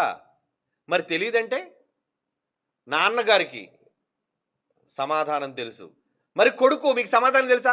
సారీ అండి నాకు తెలీదు. ఇప్పుడు ఎవరు గొప్ప? నాన్న గొప్ప, కొడుకు గొప్ప? ఆ? తండ్రే గొప్ప. ఒప్పుకోవాలి. ఒప్పించేవాళ్ళం మేము. ఏమండి? బలవంతంగా ఒప్పించేవాళ్ళం కాదు. వాక్యాన్ని చూపించి ఒప్పించేవాళ్ళం. అక్షరాలు మీరు చూపిస్తారు. మీరేం చూపిస్తారు? అక్షరాలు అక్షరాలు అక్షరాలు అక్షరాలు. నా అక్షరాలు వెనుకున్న భావం. యేసుప్రభు అంటున్న సందర్భం నాకు తెలీదు. కొడుకు కూడా తెలియదు అన్నాడు. కొడుకుగా నాకు కూడా తెలియదయ్యా. అప్పుడు మీరు అనొచ్చా, సిలువేయబడి ఇంకా లేవలేదు కండి, సర్వాధికారం రాలేదు కదా, తెలియదండి అని. ఇలా మెలికి పెడతారు మళ్ళా. ఓకే, సిలువ వేయబడి తిరిగి లేచాడు. లేచాడా? లేచిన తర్వాత ఏమంటున్నాడు? మత్తయి సువార్త 28వ అధ్యాయం చూడండి, 18వ వచనం. లోకా సువార్త 28:18, క్షమించండి, మత్తయి సువార్త 28:18. అయితే యేసు వారి యొద్దకు వచ్చి, పరలోకమందును భూమి మీద నాకు సర్వాధికారం ఇవ్వబడి ఉన్నది. సర్వాధికారం అంటారు కదా, వచ్చేసింది పవర్ ఈయనకి. ఆ సర్వాధికారం ఈయన దగ్గర అంటే తండ్రి కొన్న పవర్స్ అన్ని యేసుప్రభుకి వచ్చాయా? ఓకే, వచ్చేసాయి. తిరిగి లేచాడు. లేచిన తర్వాత అపోస్తుల కార్యాలు ఏం మాట్లాడుతున్నా చూడండి. అపోస్తుల కార్యాలు 1:7. సర్వాధికారం పొందుకున్న తర్వాత యేసుప్రభు వారు చెబుతున్న మాట ఏంటా మాట? అపోస్తుల కార్యములు 1వ అధ్యాయం 7వ వచనం. ఏంటా మాట? కాలములు సమయములు తండ్రి తన స్వాధీనమందుంచుకొని ఉన్నాడు. వాటి కోసం డిస్కషన్ మీరు చేయకండి, షటాప్ అన్నాడు. ఏమండి? కాలములు సమయములు ఎవరి చేతిలో ఉన్నాయట? తండ్రా. అదేంటయ్యా, ఆయన మీరు యెహోవా కుమారుడైన క్రీస్తు ఇద్దరు సమాన దేవుళ్ళు కదా, మళ్ళా కొన్ని ఆయన చేతిలో ఉండడం ఏంటి? ఏమండి?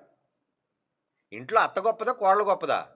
అత్త గొప్పదంటే అత్త దగ్గర గుర్తుండాలి, తాళాలు గుర్తు. కోడలు గుర్తుంటే కోడలు గొప్పదైతే ఏమండి, 80 తాళాలు ఎక్కడ ఉండాలి? కోడల దగ్గర ఉండాలి. కనుక తాళాలు ఎవరి దగ్గర ఉంటే వాళ్ళే గొప్పోళ్ళు. అవునా? తాళం ఎవరి దగ్గర ఉంటే వాళ్ళే గొప్పోళ్ళు. ఇప్పుడు ఈ తాళం ఎవరి దగ్గర ఉంది? తండ్రి దగ్గర ఉందా, కొడుకు దగ్గర ఉందా? నాయన రెండో రాకడ ఎప్పుడు జరగాలో అన్న విషయం మా నాన్నకే తెలుసు, నాకు కూడా తెలియదు. ఇది ఎప్పుడు అంటాడు ఈ మాట? కాలములు సమయములు తండ్రి తన స్వాధీనమందు ఉంచుకొని ఉన్నాడని పలుకుతున్న ఈ మాట ఆఫ్టర్ రిజరక్షన్, సర్వాధికారం వచ్చిన తరువాత చెబుతున్న ఈ మాట. అంటే ఇప్పుడు యేసుప్రభు సర్వాధికారి అంటే దేనికి సర్వాధికారి? తండ్రి మీద అధికారం లేదో. యేసుప్రభు తండ్రి మీద అధికారం చేసే వ్యక్తి కాడో. మంచోడు ఆయన. మీరు చేస్తారు అధికారాలు, పనికిరాని అధికారాలు. అవకాశం ఉన్న అధికారమును చెయ్యని వ్యక్తి యేసుప్రభు, లోబడే వ్యక్తి. మీరేమంటారు? సమానమైన దేవుడు తక్కువ చేసి మాట్లాడుతున్నారా యేసుప్రభుని? భరించలేం, సహించలేం. అయితే ఆత్మహత్య చేసుకోండి.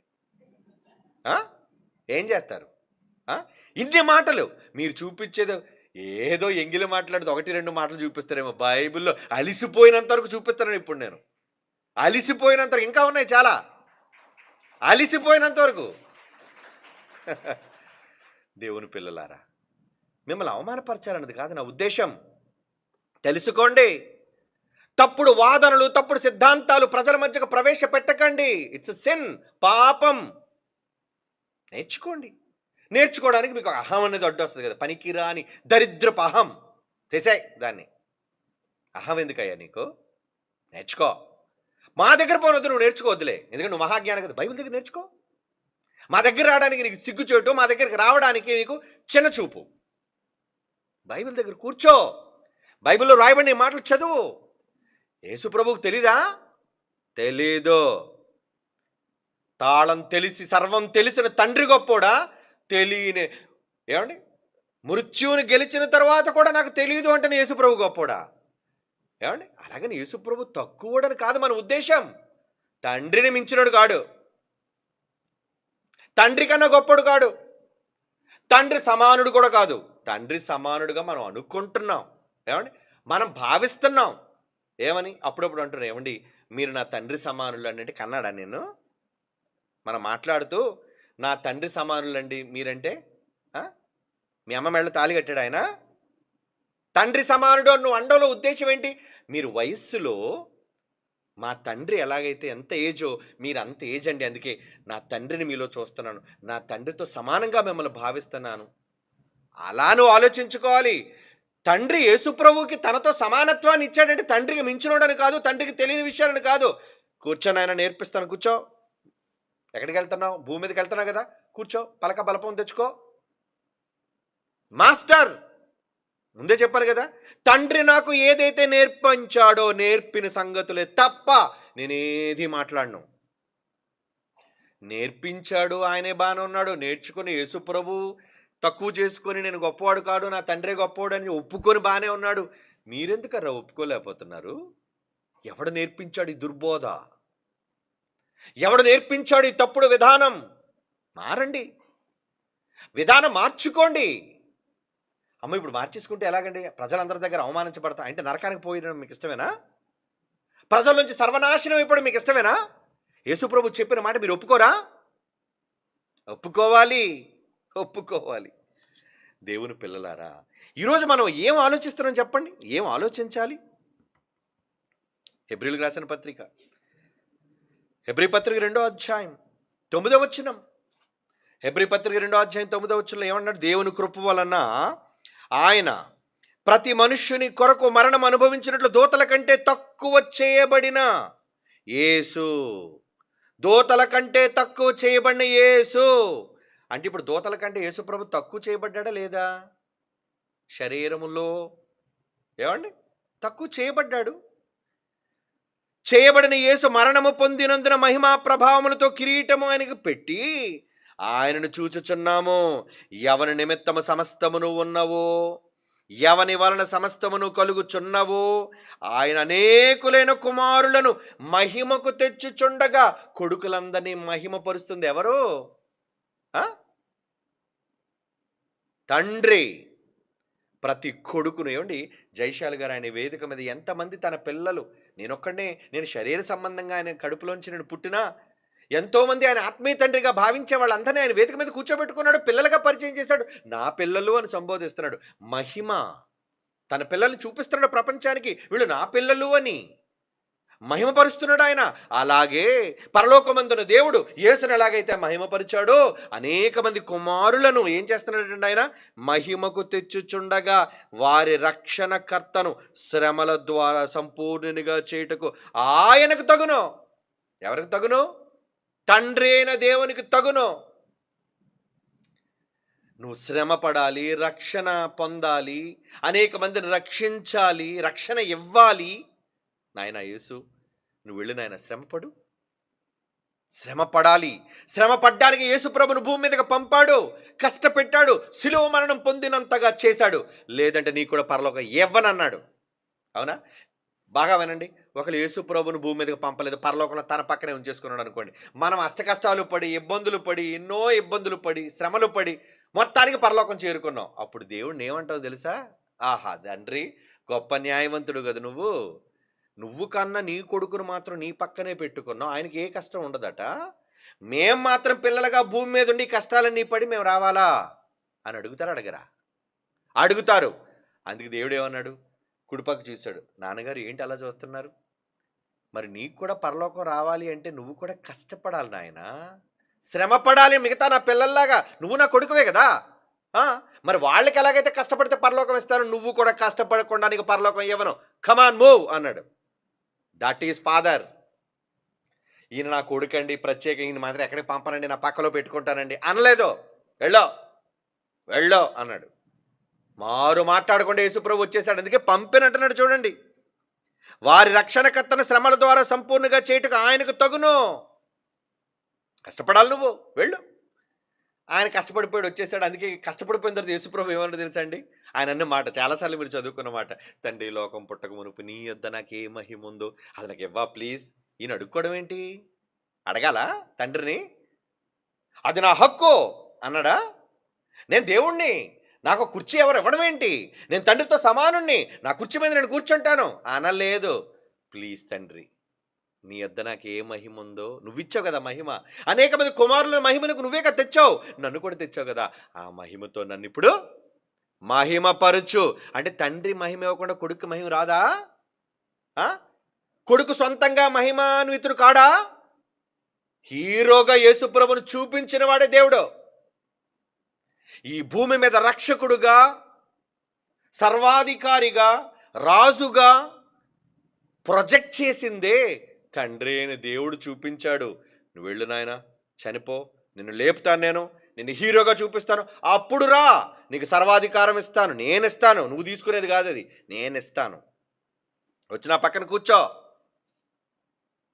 దేవుని మనస్సు చూశారండి, ఆ తండ్రి మనస్సు అది యేసులో ఉందండి. ఆయన అర్థం చేసుకున్నాడండి, నా తండ్రి ఎప్పుడూ నా తండ్రి సింహాసనం కావాలని, అధికారం కావాలని కోరుకోలేదు. విధేయత కనుపరుచున్నదని. ఈయన కూడా దేవుడైతే మళ్ళీ ఎవరికి విధేయత చూపించాలి? ఈయన కూడా దేవుడే కదా, యెహోవాతో సమానుడు కదా. ఆ దేవుడు మరి యెహోవాకి ఎందుకు విధేయత చూపించాలి? విధేయత చూపించకపోతే ఇవ్వడా? పరలోకం రాదా? సింహాసనం ఉండదా? ఉండదు. ఏది రావాలన్నా ఉండాలన్నా ఎవరివ్వాలి?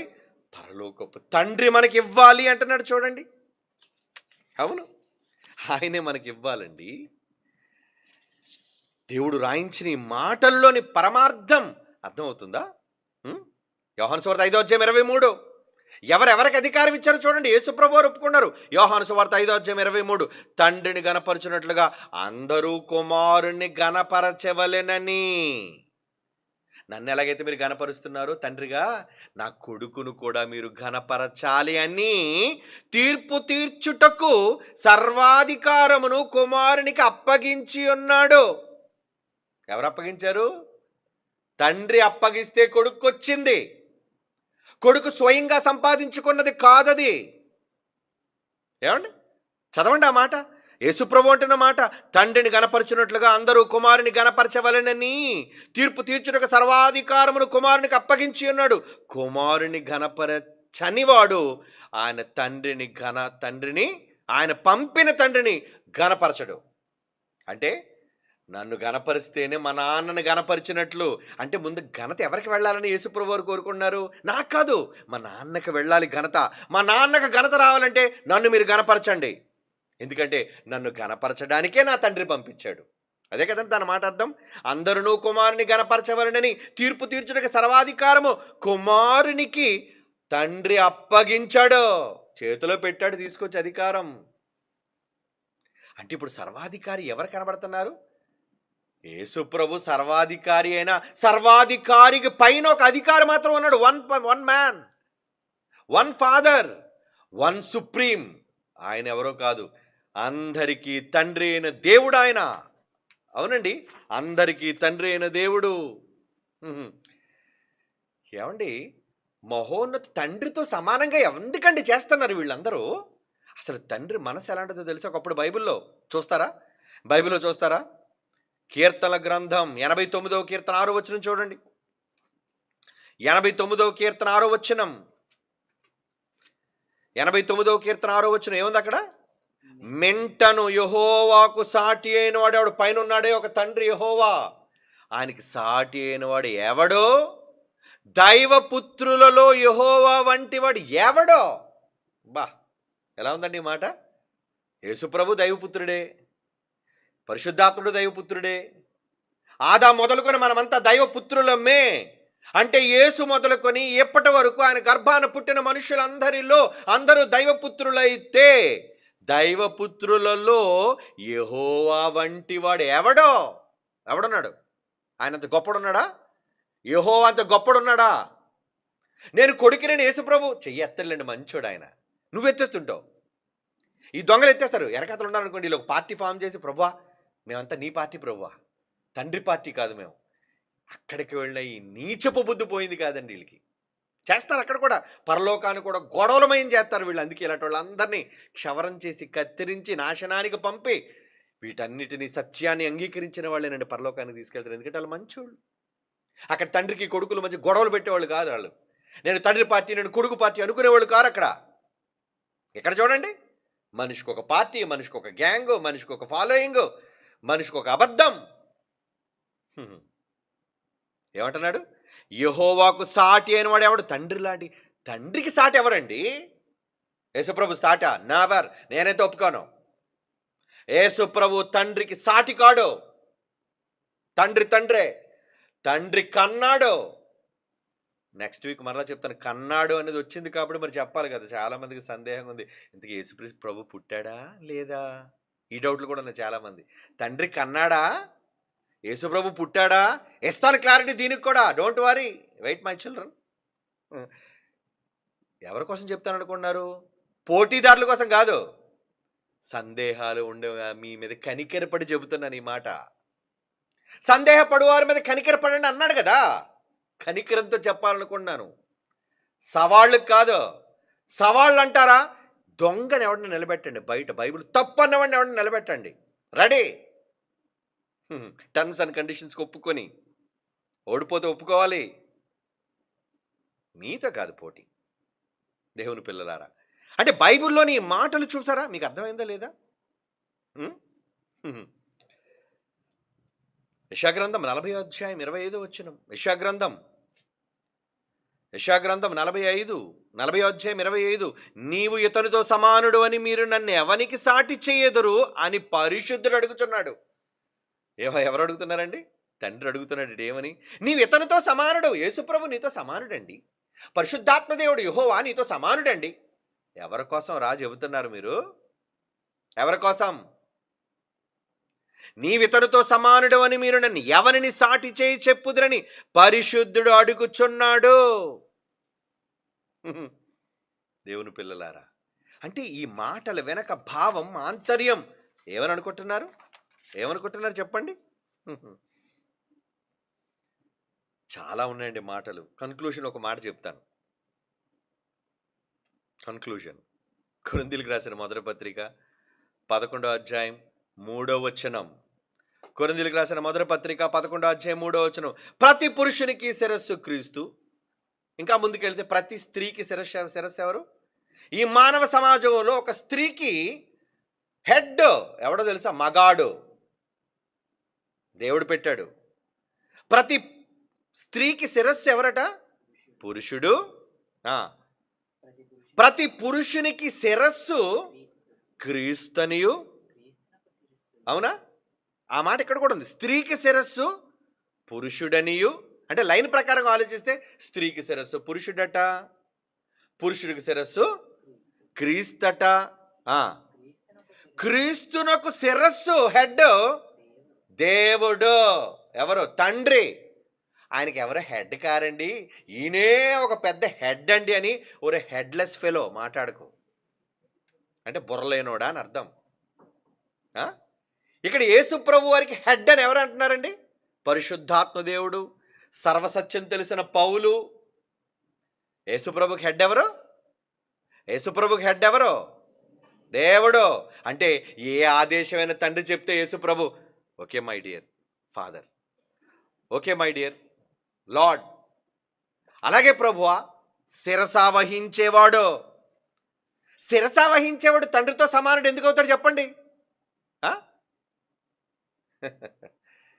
ఇంత సబ్జెక్ట్ తెలియాలి. ఎప్పటి వరకు నేను మాట్లాడిన సబ్జెక్ట్ అంతా తెలియాలి.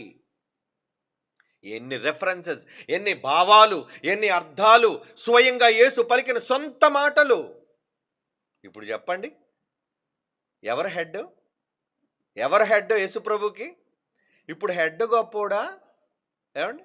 శిరస్సు గొప్పోడా? శిరస్సు కింద ఉన్నాడు గొప్పడా? అవయవం గొప్పదా? తలకే గొప్పదా?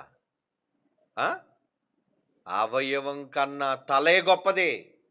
ఇప్పుడు యేసు ప్రభు అని వీళ్ళు అంటున్నారే, ఆ యేసు ప్రభుకి హెడ్ ఎవరు? బైబిల్ చెప్పింది తండ్రి అయిన దేవుడు హెడ్. గొప్పడేనా? ఏమండి మీకు హెడ్ ఎవరండి? ఏమండి మా అందరి మీద ఒక హెడ్ ఉన్నాడండి. అవునా? మీకు ఎలా చెప్తే అర్థం కాదు. ఎమ్మెల్యేలందరికీ హెడ్ ఎవరు? అసెంబ్లీలో ఉంటారు. అసెంబ్లీ స్పీకర్ హెడ్, లేదా ఆ పార్టీ నాయకుడు చీఫ్ మినిస్టర్ హెడ్. అవునా? ఇలా చాలా రాష్ట్రాలు, ఆ రాష్ట్రాలు చాలామంది సీఎంలు. ఈ సీఎంలందరికీ మళ్ళీ ఇంకో హెడ్ ఉంటాడు. ఎవరు head? PM, prime minister of India head. అవునా కదా?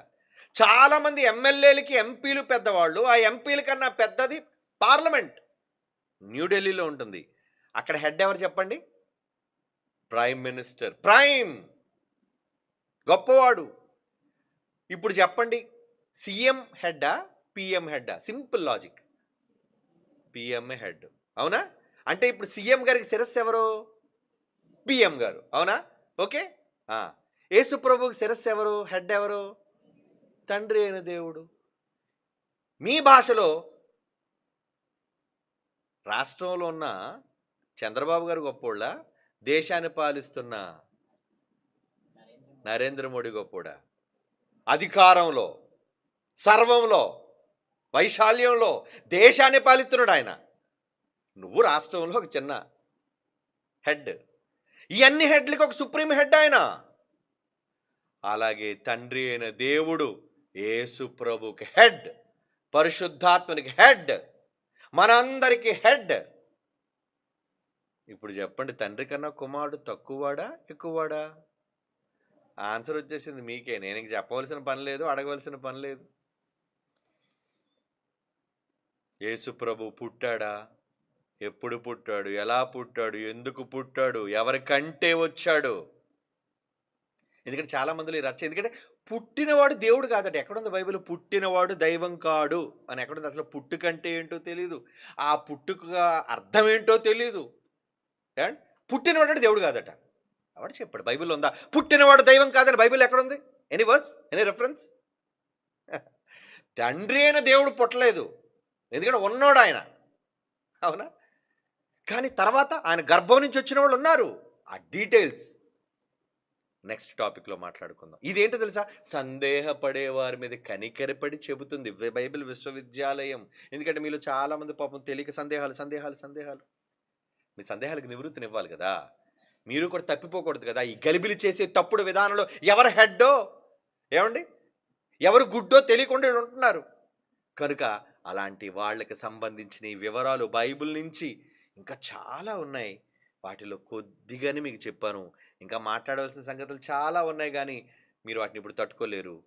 అంతవరకు వెయిట్ చేయండి.